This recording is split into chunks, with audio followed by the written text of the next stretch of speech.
welcome to another episode of the Pixelated Sausage Show.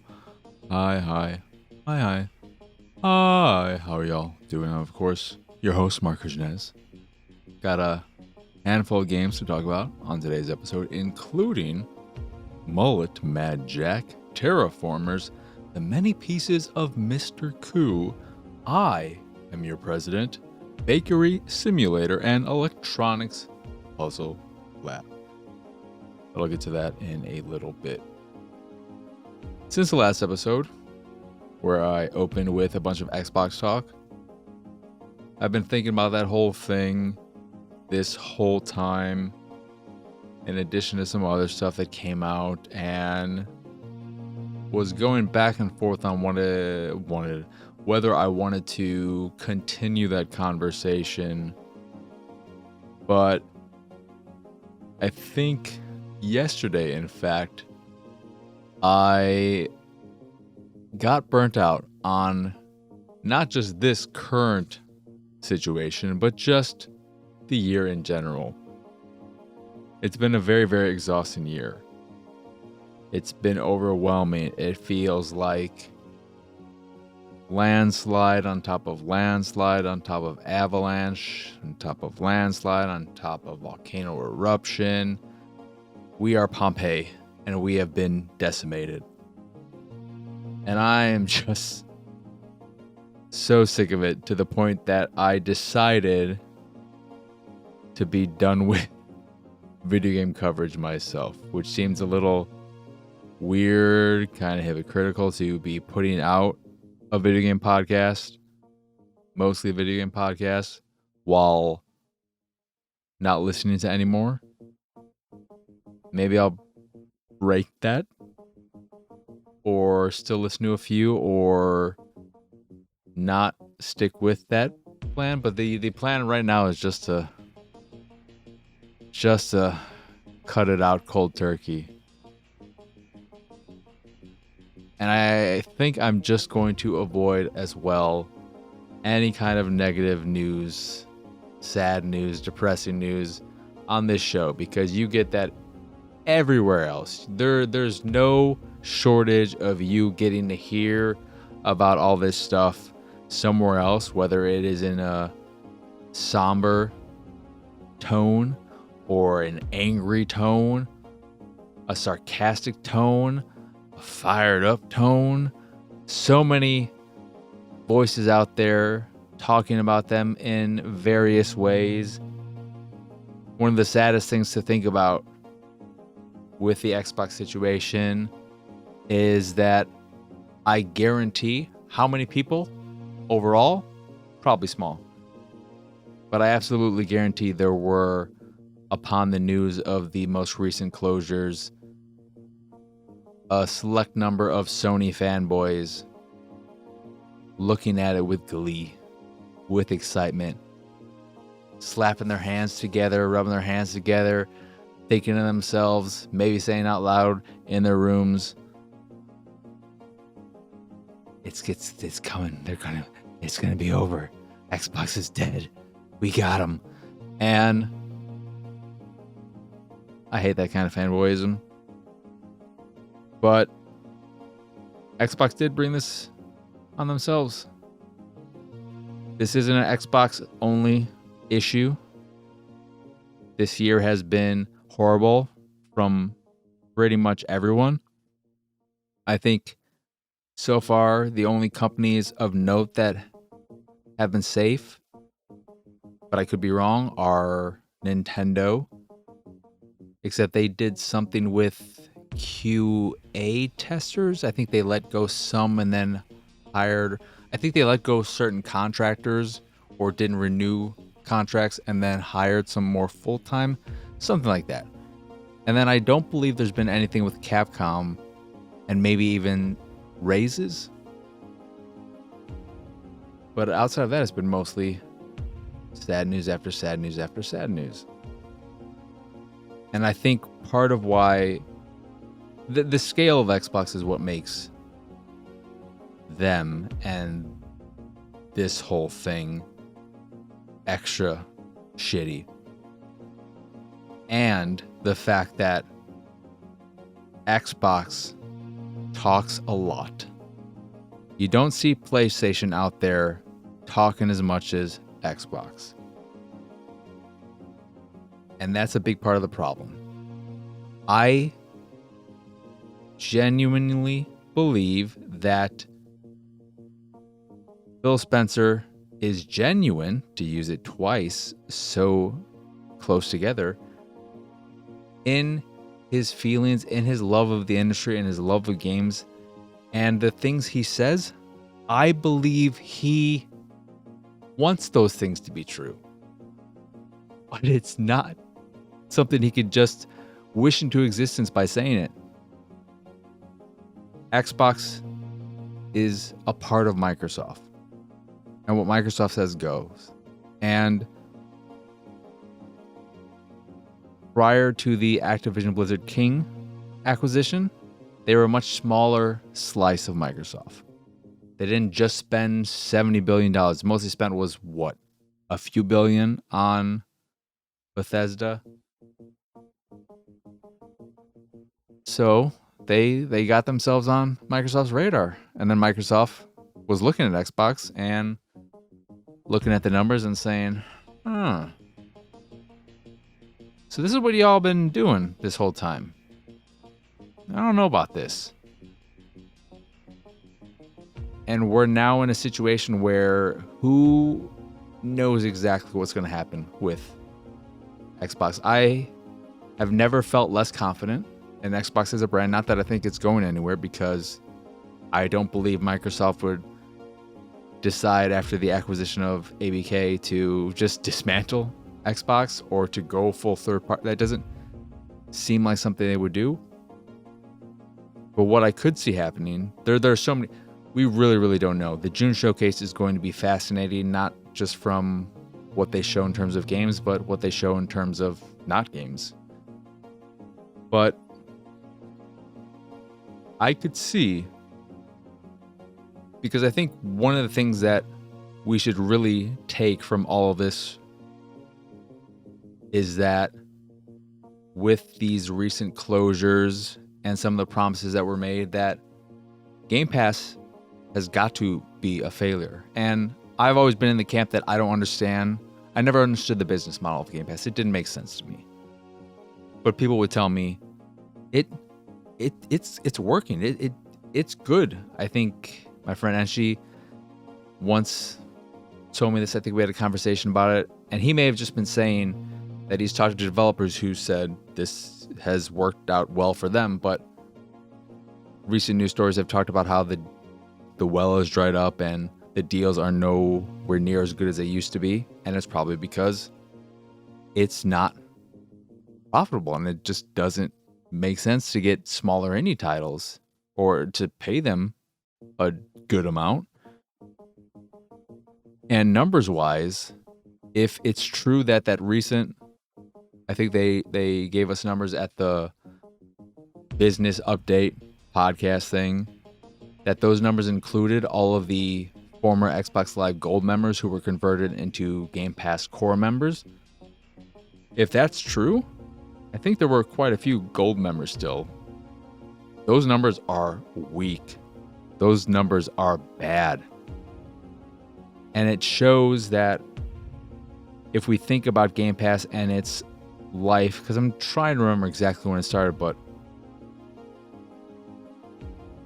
at the beginning and for quite a while, you were able to do the whole purchase 3 years of gold and then do the $1 upgrade for Game Pass Ultimate and get 3 years of that for way cheaper than it should cost you.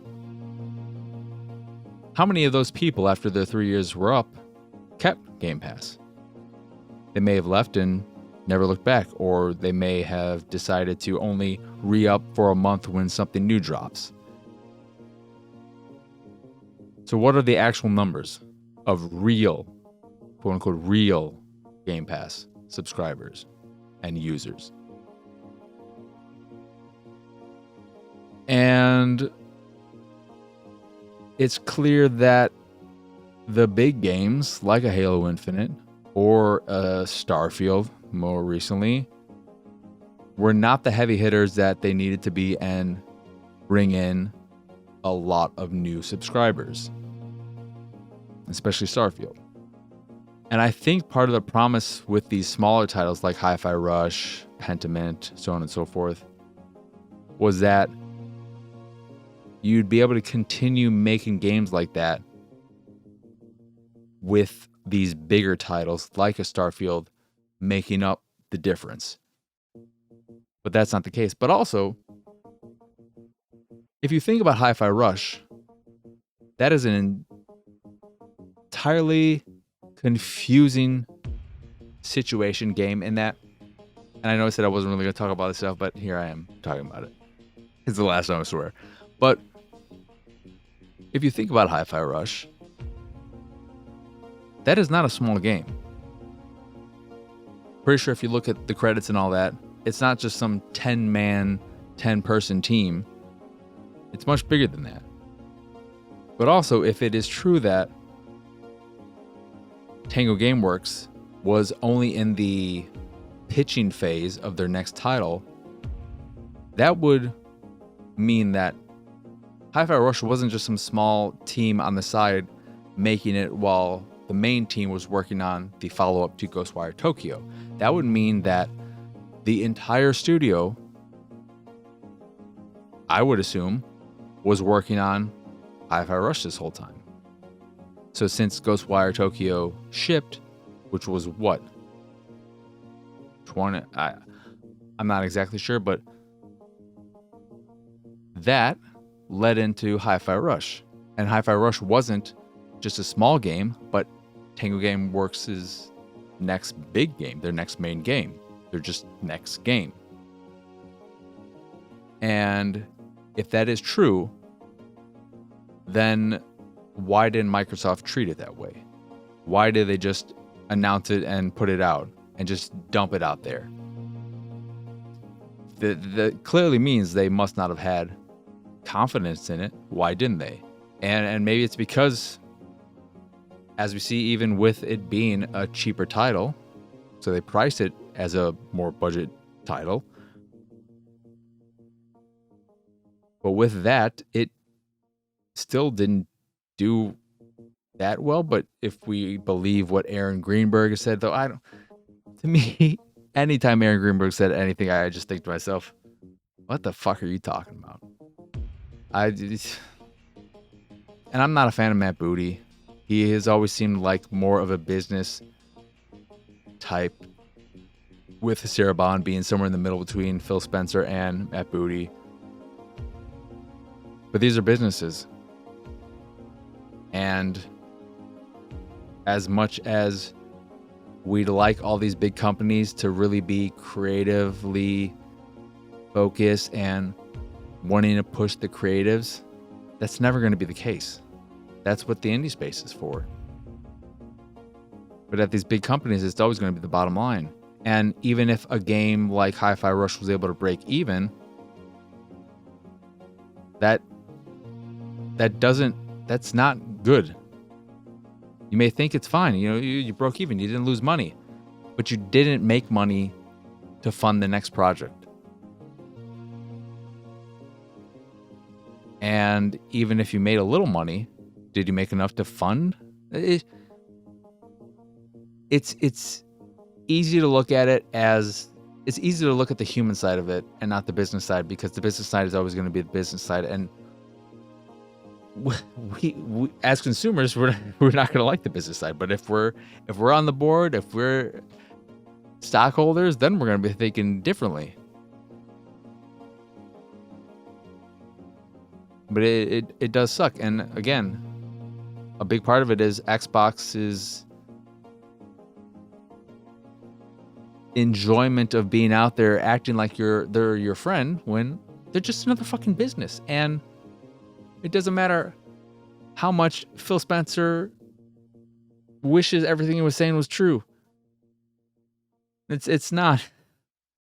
And another not funny wrinkle to all this too is all the talk Xbox has been out there about, and Phil, about preservation and stuff of that nature to axe Arcane Austin just before they were about to put out an update that would make Redfall playable offline, so that it could persist forever, quote unquote forever, because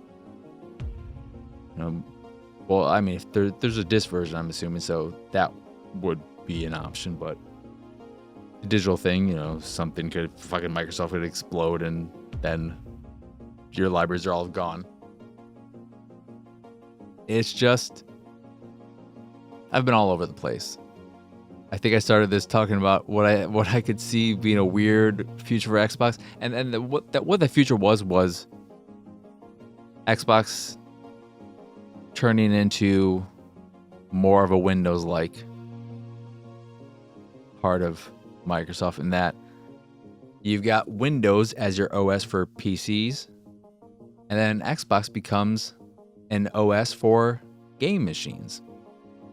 And you have Microsoft, just like they make their own Surface devices, but they license out Windows so that HP and all these other companies can make it. Now we're going to have the HP Xbox, the Dell Xbox, the Alienware Xbox, the Lenovo Xbox.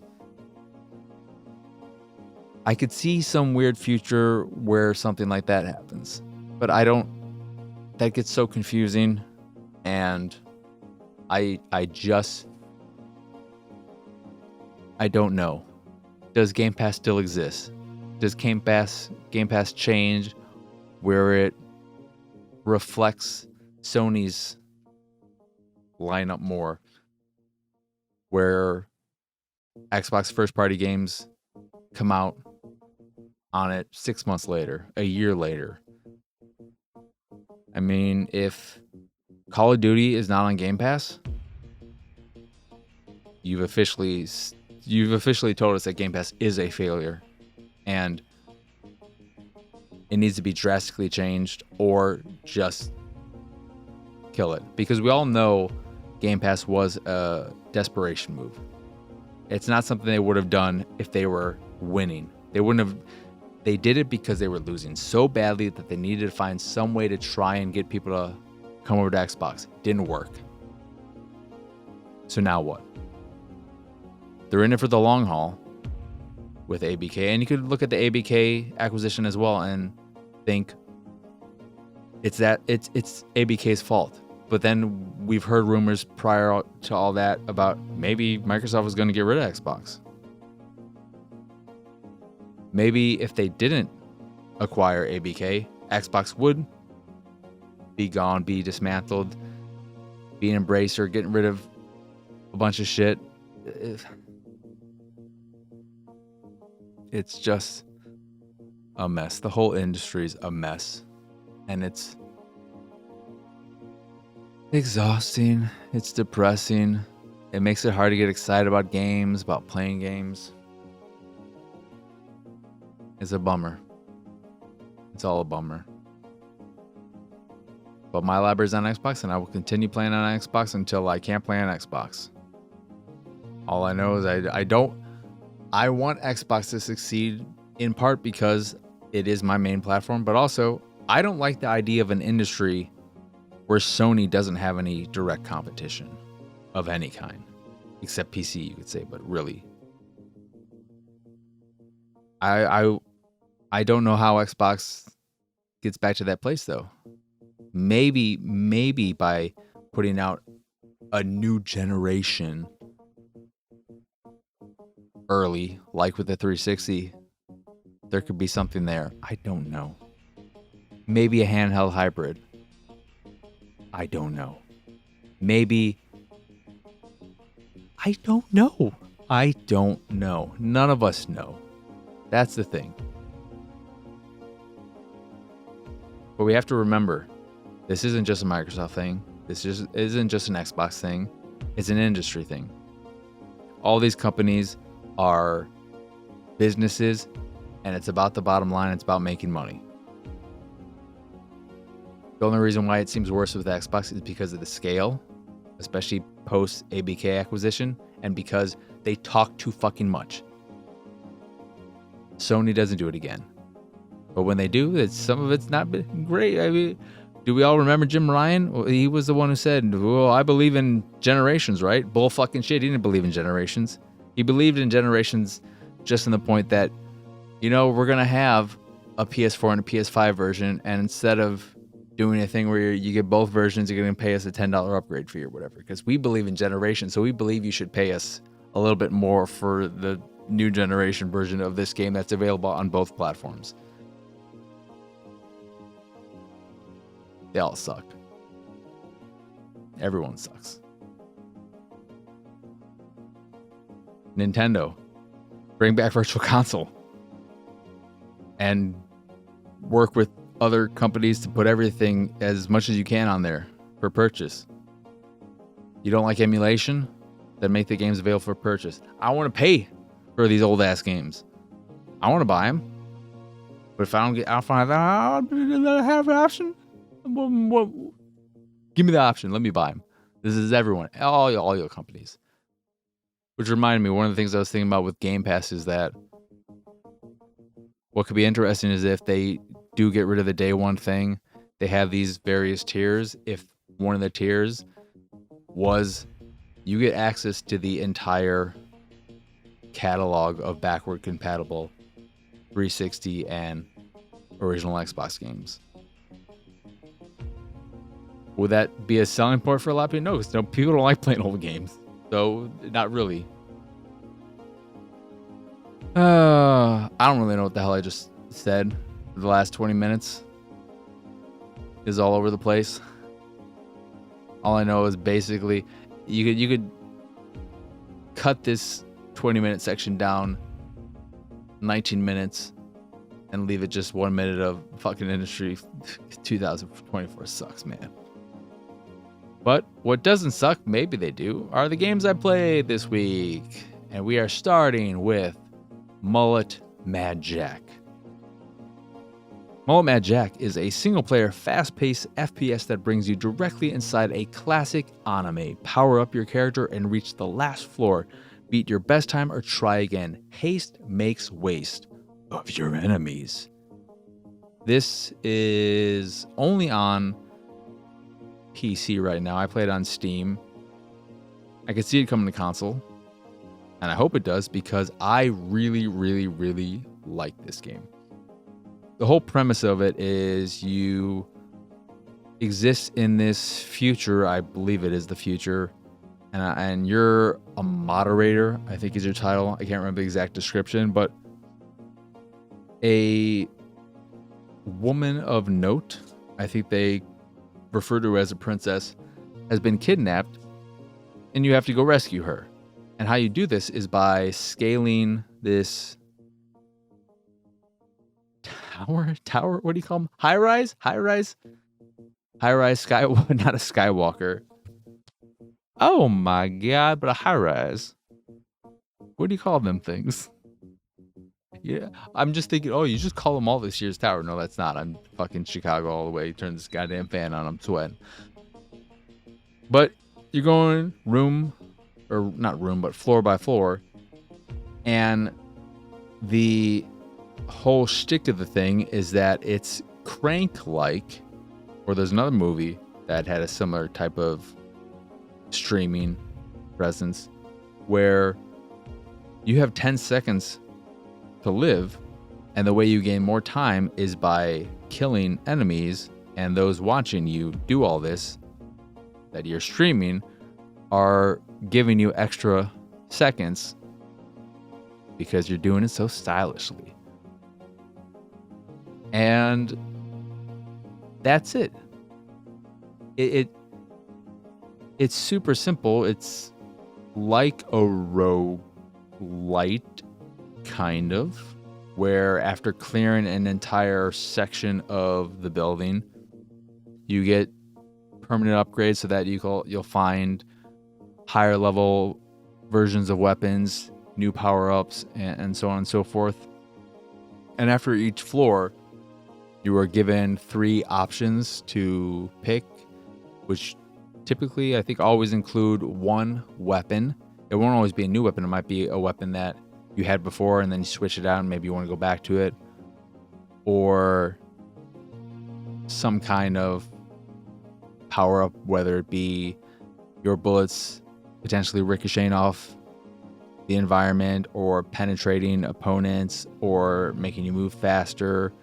One that is kind of worthless, it just makes your character talk like a classic FPS protagonist. Think Duke Nukem. Though I don't know if that's exactly how it sounds. Though he says something about I'm here to kick ass and suck on lollipops and I'm all out of lot. He says something stupid like that. But that's the basic gist of the whole thing. It's a lot of fun. I played it for a few hours and I had a lot of fun with it. What's nice too is that there are accessibility options in the game to make it easier. So much so that you can even remove the whole time limit and play through floors, through levels at your own pace.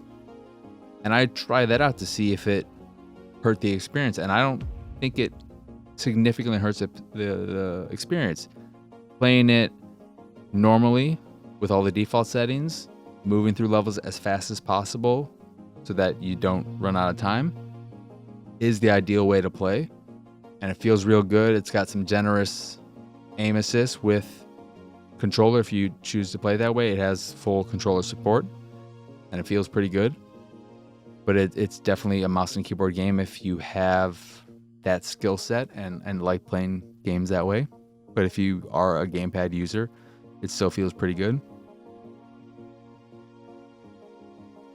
But I do like that it has those options. And it looks really good. It has that anime style, a lot of thick outlines for the character, the environment. It has a very busy UI because it's all set up like your most of the screen is your stream, and then you have this woman who is guiding you along, helping you out, and other feeds and stuff.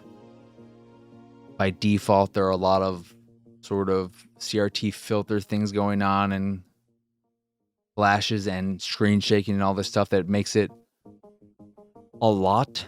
It is very, very busy. It's one of the busiest games I've ever played in terms of what's going on screen at all times.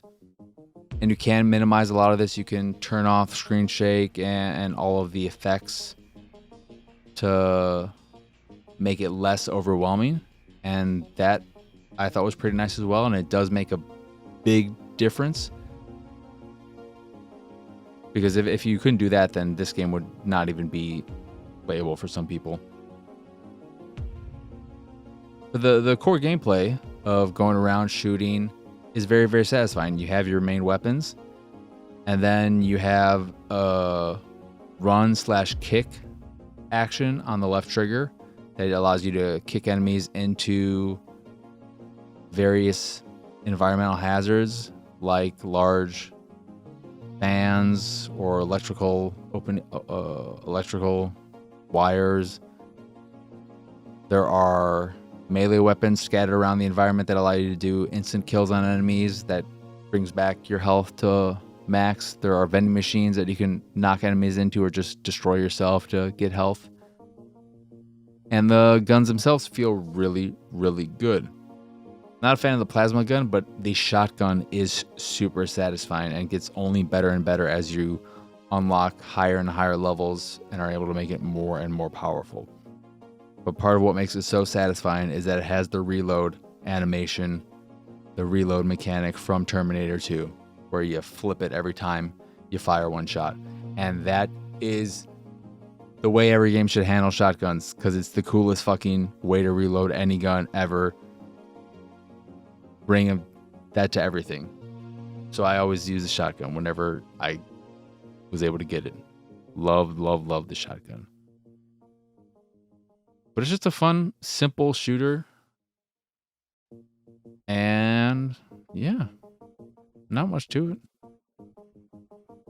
I like it though. That is Mullet Mad Jack. Next, we have Terraformers. Terraform Mars in this turn-based colony builder and resource management game with roguelike mechanics. And by mechanics, I mean elements. Explore the planet, develop spectacular cities, spread life, and turn the red planet into a green one. I played this on Xbox. Has decent gamepad controls, but it's still a little bit clunky. There are a few things that have added steps to get to them in terms of the UI and the menus that don't seem super important. They don't seem like they need to be there. And the biggest problem with this game really is that the tutorial is very poor and doesn't teach you much of anything. It gives you some basic pointers and tells you how the game works essentially, but doesn't really explain a whole hell of a lot. Not even telling you that there's a shortcut system where if you hold the right trigger, there are certain things that you can automatically do by pressing buttons while holding the trigger. That makes it a lot more intuitive, a lot quicker to get certain things done. That was nice. I just figured that out on my own.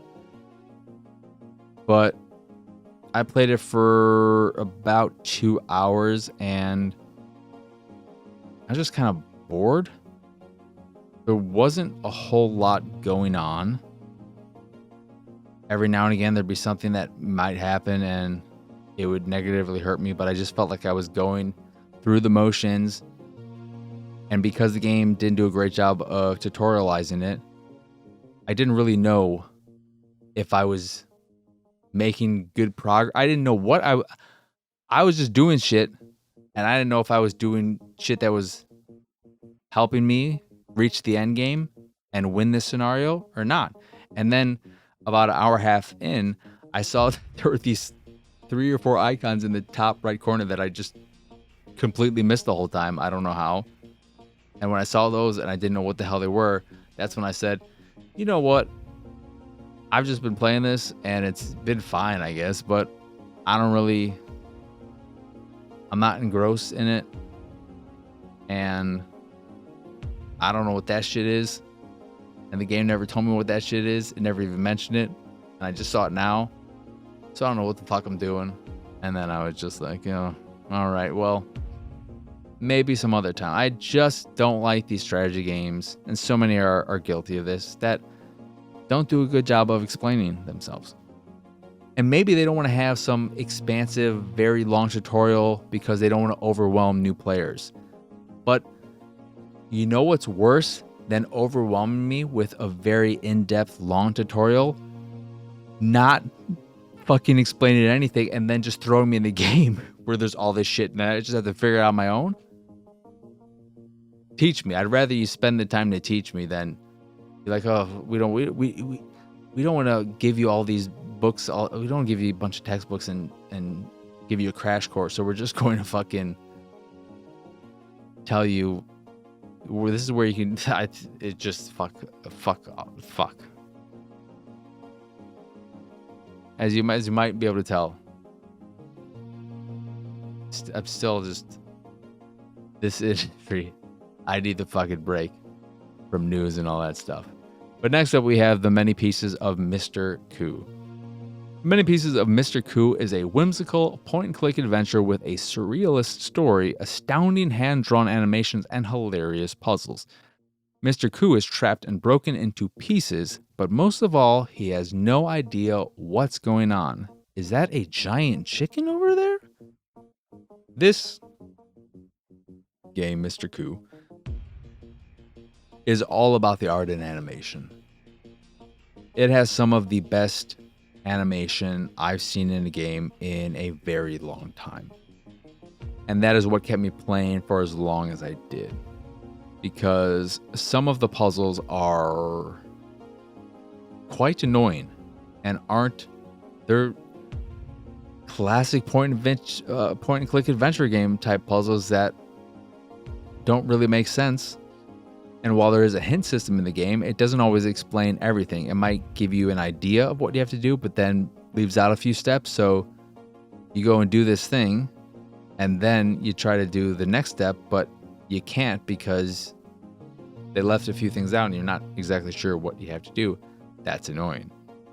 But I do like the way the game is set up in terms of it becomes more traditional the further you go on. But early on, for maybe the first 45 minutes or so, it's much more linear in that you're not going from room to room, area to area, and then clicking on all the points of interest, the objects of interest, but being in a space where maybe animations are playing out in a loop and you have to click a certain thing at the right time, and then that'll initiate the next animation that you just sit back and watch and enjoy. And because the animation is so good, it's so fluid and kinetic. It's very, very good. It's just the puzzles themselves aren't the best. They're maybe if you're a point-and-click adventure aficionado, you won't mind. But for me, I would have just rather watched an animated short or something, because that's what I was there for. The game itself was just fine. There wasn't, of what I played, a whole lot of backtracking, and it's not a long game. I think it's a game you can finish in an hour and a half, 2 hours, maybe quicker if you really get through everything without any issues. Yeah, it's so pretty. I like the contrast between the character art and then the more realistic environments. And then the animations are just so good. That is, again, the many pieces of Mr. Koo. And I think some of the backgrounds and stuff, maybe all of them, are... I think that it's a mixture of photography, real life photography, and then inserted bits. Well, not all of them, because some of them I think are just pure. I think there's just it's a cool looking game. It's got a sense of style that I dig. I've talked about this with point and click adventure games. I'm not a big fan of the genre, so what I need is either a story that really grabs me or really good art and stuff of that nature. This has that really good art and animation, and I'll probably go back and finish it. I think I maybe have 30 minutes left, if that. I played a fair amount of it, but it's cool. It's cool. Then we have I Am Your President. Play as a fictional U.S. president in this satirical narrative strategy. Lead Democrats or Republicans to make America great again. Period. Again. Period. So, I played this on Xbox and it's broken on Xbox. It asks you to connect to the server. It says it can't connect to the server when you launch it. And you can play it offline, but doing so means you can't unlock achievements. So, just want to throw that out there first. And second, I kind of like the idea of having a game like this. It could be fun, but I don't think it pushes the satire anywhere near far enough. It's a lot more straightforward than I was expecting. You're limited to Republican or Democrat when picking a party, or you can create your own party. And when they ask you about your beliefs and what is important to you, it's the usual stuff. Healthcare, gun control, education. They don't have enough fun with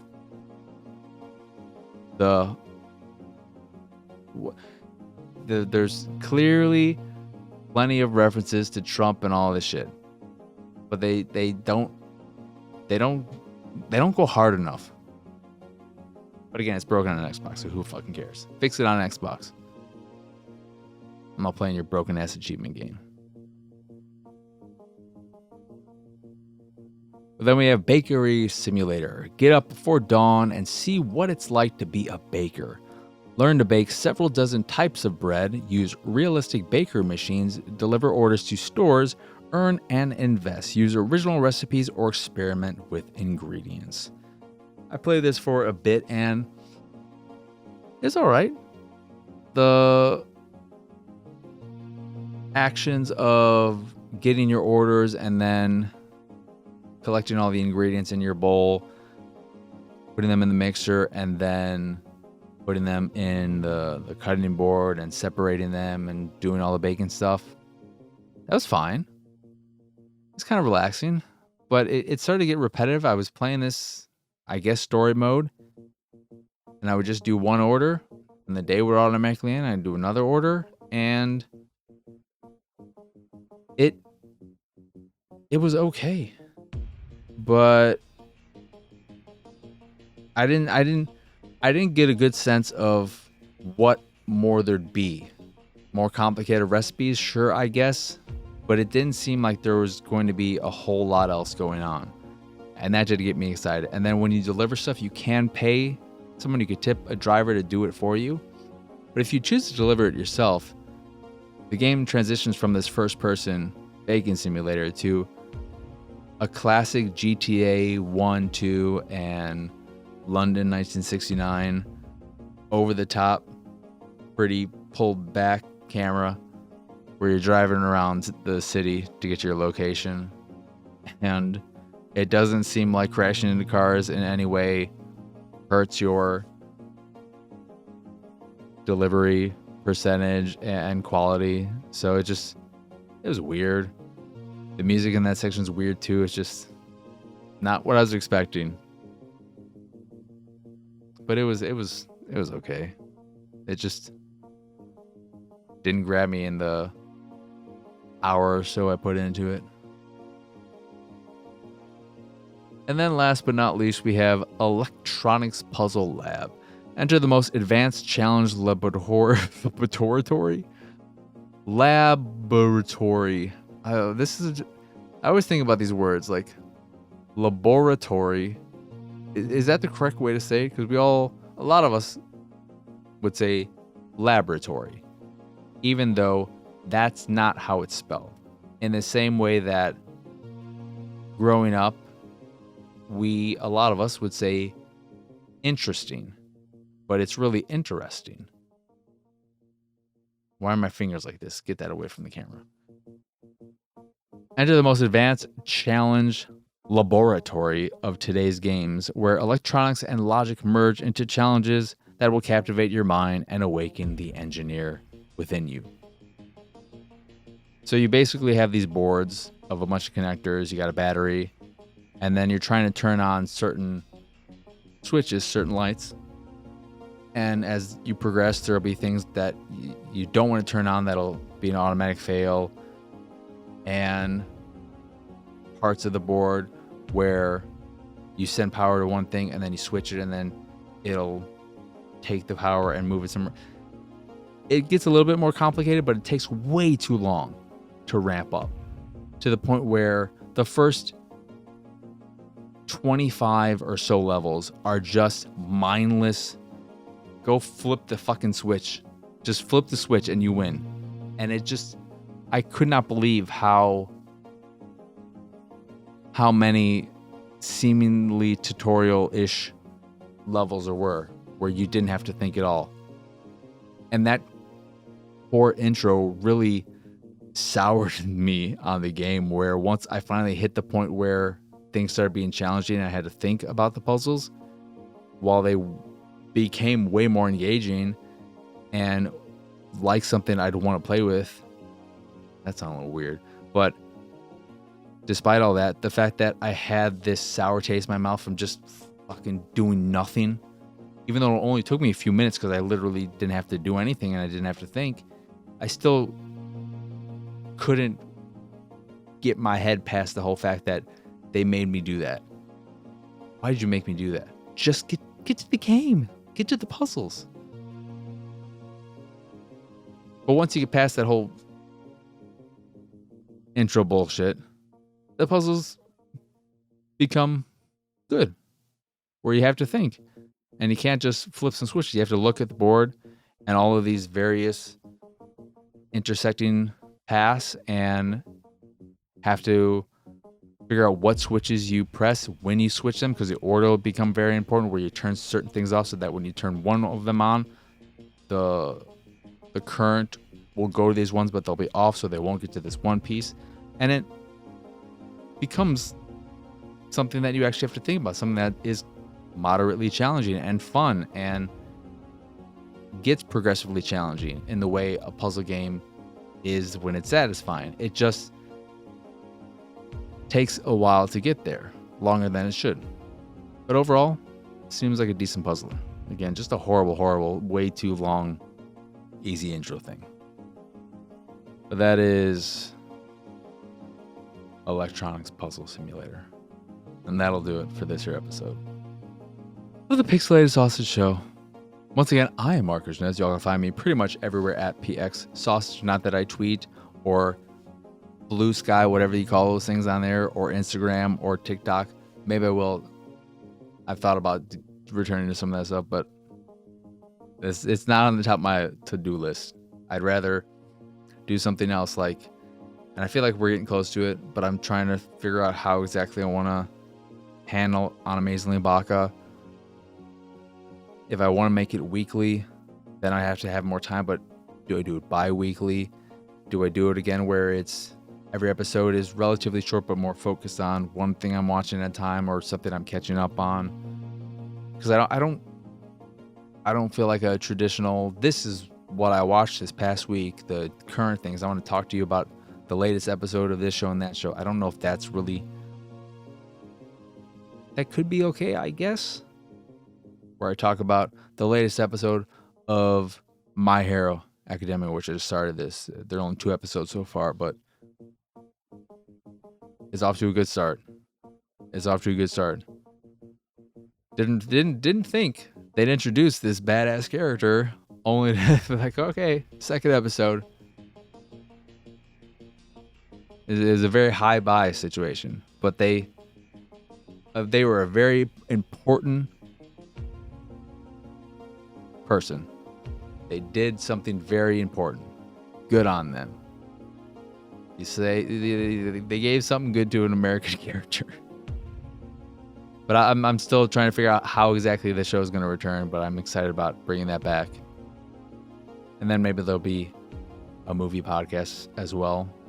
It's all about making sure I can do everything and not burn myself out. Because I want to pace myself so that I'm not putting too much on my plate right away, and that I am making sure that as I add something here that it's something that I can do without issue. But yeah, look forward to all that whenever. And of course, new Attack the Backlog coming soon. New series, new game to play for however long. What that game is, I actually still don't know, because I was thinking about playing Redfall and then the whole Xbox thing. Part of me says, oh, I should play it because of that, and then part of me says, I don't want to play it because of that. And then I thought, well, I'll let me play some on PlayStation. You know what I've been wanting to play for a while? Days Gone. But that game's long. I don't know if I want to play another long game. And so would Redfall be. So, we'll figure it out. Think about that with PlayStation. The whole Days Gone. That game, you look at it and you think, well, the weirdest thing about Days Gone to me is the fact that I don't know if there's still talks about it, but that there was any talks about them making a TV show based on Days Gone after killing the franchise as a game thing. What the fuck would be the point of did you look at it and think, this didn't work as a game, but we're pretty sure this could be fucking huge as a TV show. Okay. Whatever you say.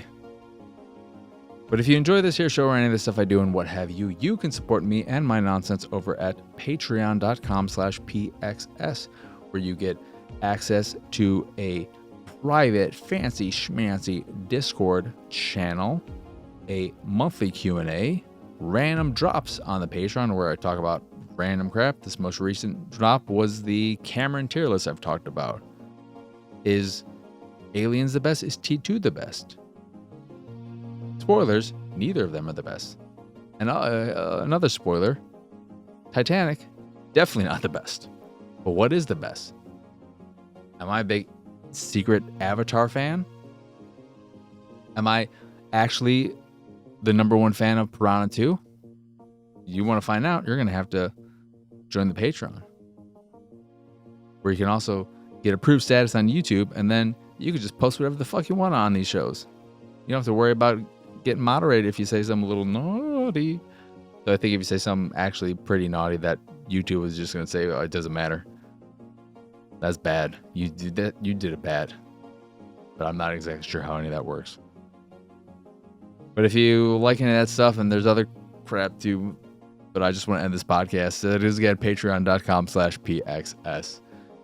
In addition to the Patreon, you can find links to the site, the YouTube, the Discord, and so much more over at pxsausage.com. But that is it. That is all. As always, thank you for watching or listening. I hope you enjoyed this here episode, and I hope you have both a wonderful rest of your day, a lovely rest of your week, and a wonderful weekend. But for now, adios, arrivederci. Bye!